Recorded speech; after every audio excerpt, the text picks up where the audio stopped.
All right. So he gave away some of the answers. That's okay. So the first subatomic particle that was discovered was the electron. And that was J.J. Thompson. There's no P in his name. J.J. Thompson. Guess what he got? A Nobel Prize. And he used the cathode ray tube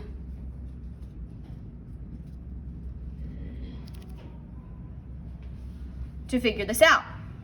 You do not have to know how a cathode ray tube works. But what he found was the particles that come up with that green line, depending on what's in it, but they have the following properties. They generally travel in straight lines. When he first turned it on, it went straight across. They are independent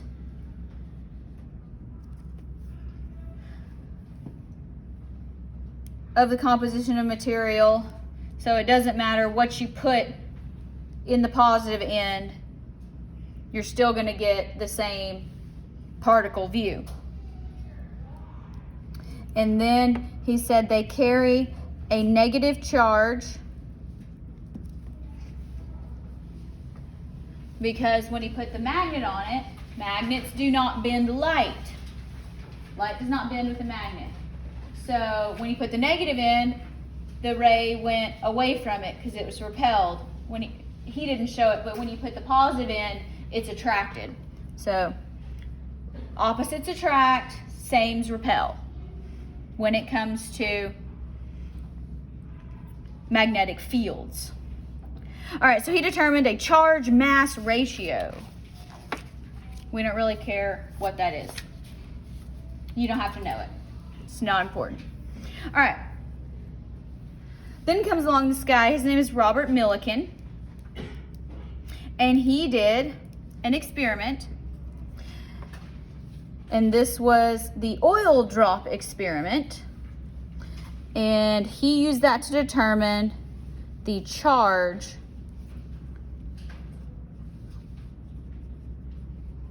of a single electron.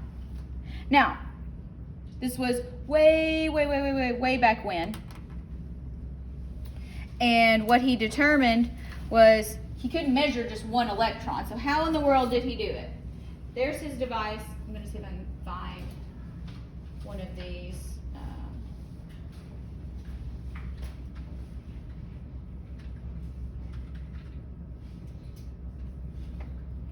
There it is. Good from where I looked at it before. Okay. So here's his device set up. I'll explain it to you. He has an atomizer. Think like old-time perfume bottles. So like you squeeze the bulb and it spits out like hairspray, small fine particles. So that's what he had there. He didn't put hairspray in it, he put oil. And then he ran them across a positively charged plate. Then he put light on them and put some radiation in there. And he figured out, and then he put it all on a graph, and there was a negatively charged plate, and then he went and looked at things. So he was able to determine what the charge of one electron is. So let's try to look at it. Okay, so we're going to attempt to do this. All right, let's create a new particle. And we're going to run it, and then we're going to pause it.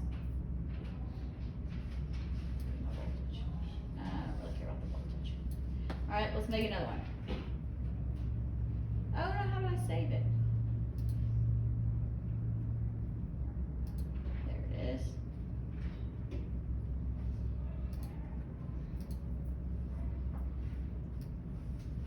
So he did this a whole bunch of times. So every time he measured how much this distance was, how big the oil drop was, and what the charge was. So what he ended up getting is a graph that looks like this. When I get the document camera back on. There it is. And he plots the mass of the oil drop because this atomizer makes it different sizes, against the velocity of how fast it's moving. And what he saw was smaller mass moves faster, so he gets this, and then as it gets heavier, it moves slower. So he gets this stair-step looking graph. So he did it many, many, many times. And what ended up happening was the distance of all the steps on the staircase was the same. And so this distance between the steps must be 1 electron. E minus means electron.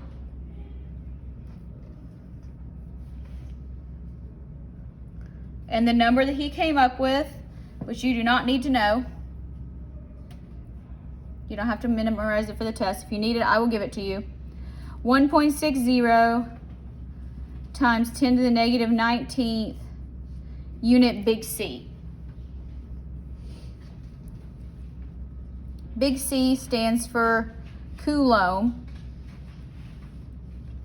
and a coulomb is the unit to measure electrical charge. If you have to go on to physics, you'll use that more. This is probably about the only time I'm going to mention it. Maybe one other time. You'll probably have to need that for some calculations, but as far as having to know that the charge of an electron is 1.60 times 10 to the negative 19th coulombs, I've successfully navigated life without having that memorized, so you don't need to memorize it. All right, let's turn the page. Next we have another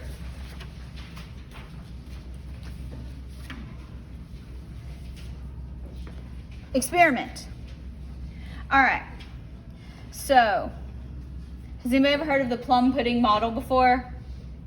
Okay, yeah. So anyway, that was J.J. Thompson. After he discovered the electron, he came up with the plum pudding model of an atom. So to say it in words, electrons are plums in a positive pudding matrix. He was probably British, because I think the British like plum pudding. I'm not sure. It doesn't matter. So what he said is an atom looks kind of like this. Minuses are electrons, and they're just kind of spread out here. So the plum pudding model looks like this. And so these here are electrons. And this is a positively charged, very scientific term, blob. You can call that the plum pudding matrix if you really want to. I call it a blob. It wasn't right anyway, so it doesn't really matter. But yeah, so this was J.J. Thompson. Came up with that. So this guy named Ernest Rutherford did this experiment.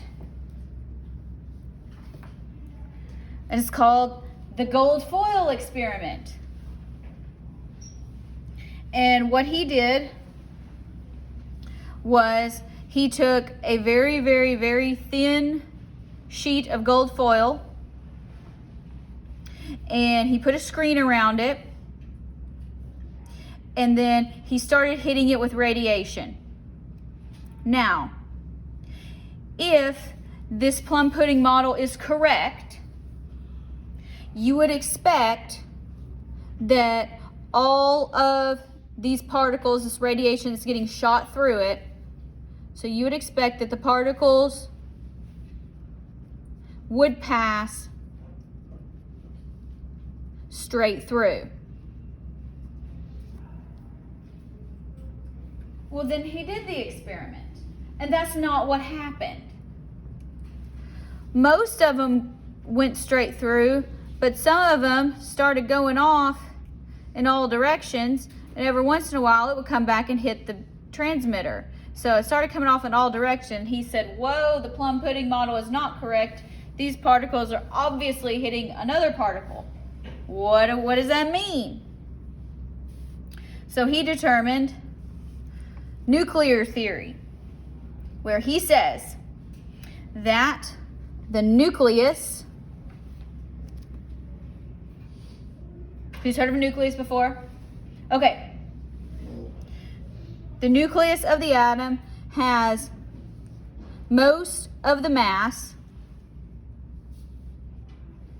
In reality, it's virtually all.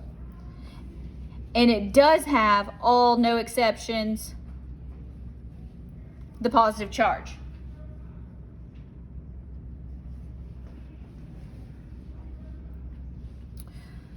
Most of the atom is empty space, because the vast majority did go straight through. It was only a few of them that started going off in other directions. And then he said that electrons are outside the nucleus, and they are equal in number to the protons.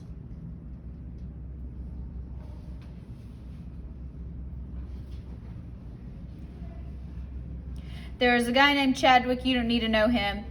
He did another experiment that determined the existence of neutrons, which don't have a charge, but they're also in atoms. So, those are the people. If we wrote down the people, you need to know them.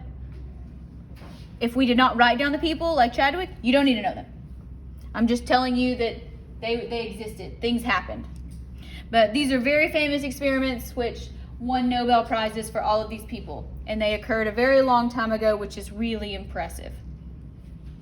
So let's talk about some subatomic particles. Who's heard of protons, neutrons, and electrons? Yes, good. This is not new. I may expand some things a little bit. All right. So the mass of a proton, we're going to give it, these units are called AMUs. That stands for atomic mass unit.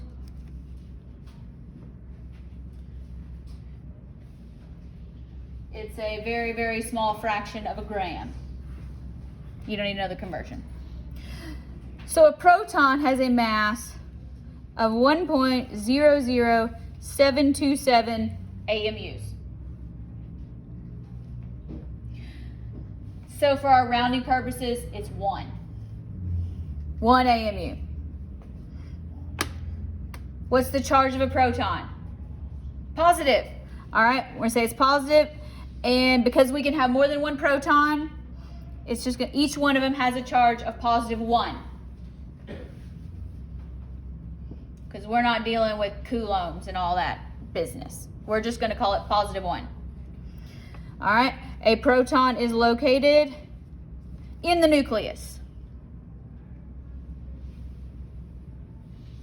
A neutron has a mass 1.00866 AMUs. So we're going to simplify that and say it's 1.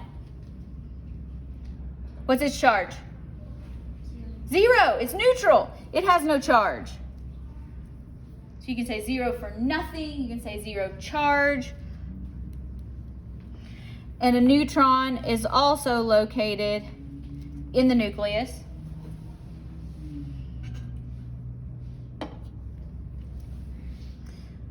Then you have an electron. An electron is 0.00055 AMUs. For rounding purposes, it has a mass of 0. Its mass basically doesn't matter. Yes, it has mass because it's matter, and it does take up space. but practically none. Charge of an electron, we're going to say is -1 to simplify. Now, where's an electron located? Yeah, outside the nucleus. So it can be anywhere in the atom that is not the nucleus. Now, Rutherford said most of the atom is empty space. Relative term here. Who has been to an NFL game or watched an NFL game on TV? Or probably a college football game. Okay, you know the size of the stadium. It's big, right? Yes. Okay. Has anybody ever been to an Auburn football game and seen the thing with the eagle before? Okay, never mind. All right. I'm not going to use that example then. It's very impressive, and I don't even like Auburn. But if you put a golf ball on the 50-yard line where they do the coin toss, that is the nucleus. The rest of the stadium is the atom, and the electrons are floating around there somewhere. So most of the atom is empty space. Does that make sense? Okay. Good. Now, this is important. Elements are defined by their number of protons. How many protons determines the identity of the element? And Dalton was right. They cannot change what they are. So carbon will always have 6 protons. If it has 6 protons, it is carbon, no exceptions. A nitrogen will always have 7 protons. If it has 7 protons, it is nitrogen every single day of the week. If it has, where's my periodic table? 11 protons, it's sodium. It doesn't matter. All right, let's talk about naming of some elements. If you look on your periodic table, I'm going to give you something that is named for. Hunt and find a name that matches this description. Somebody find me, you may not have to look, an element that is named for a planet. Plutonium is a good one, although sadly Pluto is no longer a planet. But yes, that still counts. Mercury is another example. I think if you look way down, there's a Neptunium.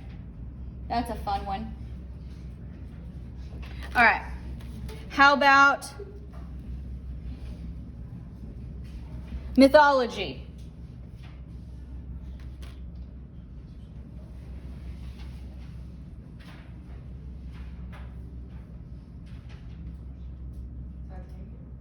Titanium. Yes, titanium is a good one. I usually think of thorium. Most people have heard of Thor. So yes, titanium is a great example. Okay, next one. Color. What, cobalt. Yes, cobalt is a good one. Gold, silver, colors. Locations. You can find me an element that is named for a location. Germanium is a good one.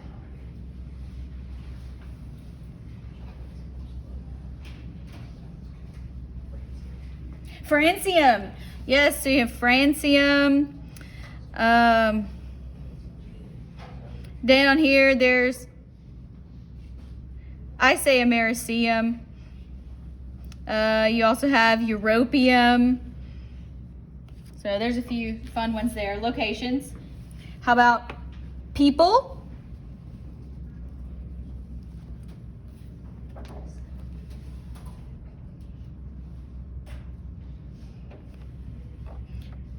Find any?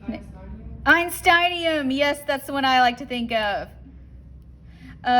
There is also curium, named after Marie and Pierre Curie. Lawrencium, Mendeleevium, Nobelium. Those are kind of fun. All right. And the last one we'll talk about, minerals. Who can find a mineral? Sulfur? Yes, sulfur is a mineral. Think what's on the side of a bottle of vitamins. Calcium. There we go. Calcium, magnesium, sodium, iron. Yes. Sometimes you need a little bit of a hint. All right. So